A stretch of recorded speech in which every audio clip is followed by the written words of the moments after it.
Welcome to Fix It Fast. Today we're going to be replacing the front brake pads on my 2016 Toyota Tacoma. I'm going to be replacing them with the PowerStop Z36 brake pads. Let's get to work. Open up your brake fluid reservoir. To make the job a little easier, I like to rotate the wheel so that the caliper is facing out. That way you can get to your pads and pins a little easier. I'm going to use some channel locks to pull the brake pad closer to the caliper to push the pistons in. Just to get enough room in there so I can get a screwdriver in there. Okay, now that we have that side out, we can use either a screwdriver or pry bar to hold the pistons up against the caliper here.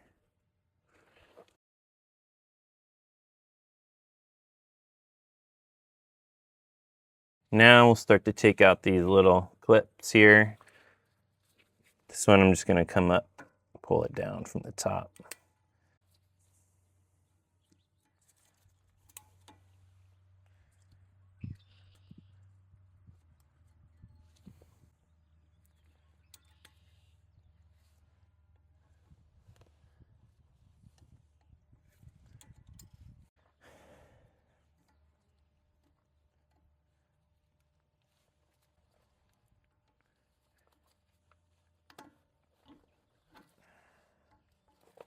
I'm going to use my needle nose here to pull the pins out. Being stubborn.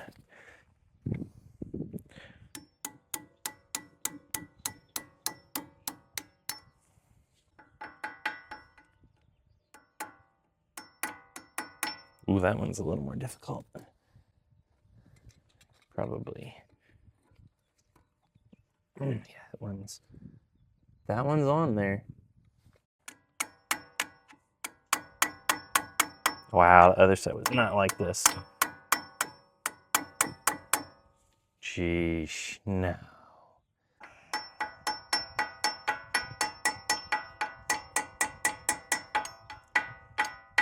Got her started. So I'm going to be using a 3/16 punch.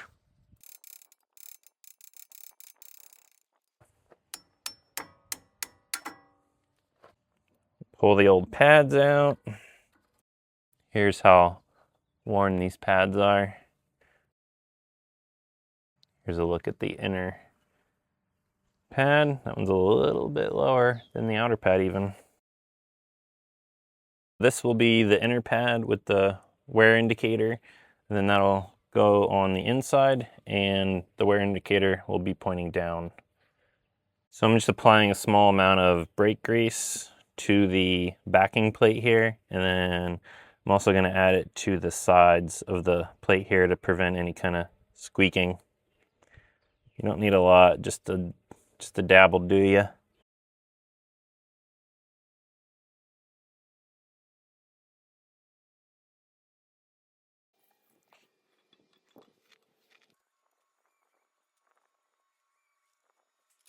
I'm going to be applying a small amount of grease to each one of these pins as well. This will help prevent the pins from seizing inside the caliper again.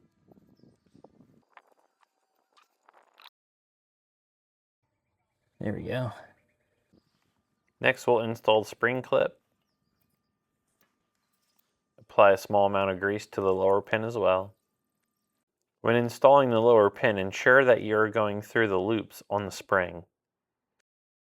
Just using the screwdriver there to manipulate the pin in, so that way I can get it in the orientation I need it. And we'll put these cotter pins in place.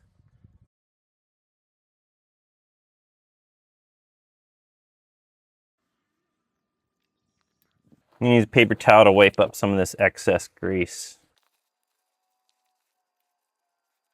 When you're done, make sure you put your reservoir cap back on and make sure you're not above the max fill line. If you're above the max fill line, you'll have to remove some brake fluid. If you found this video helpful, please hit the like and subscribe button. We'll see you on the next one.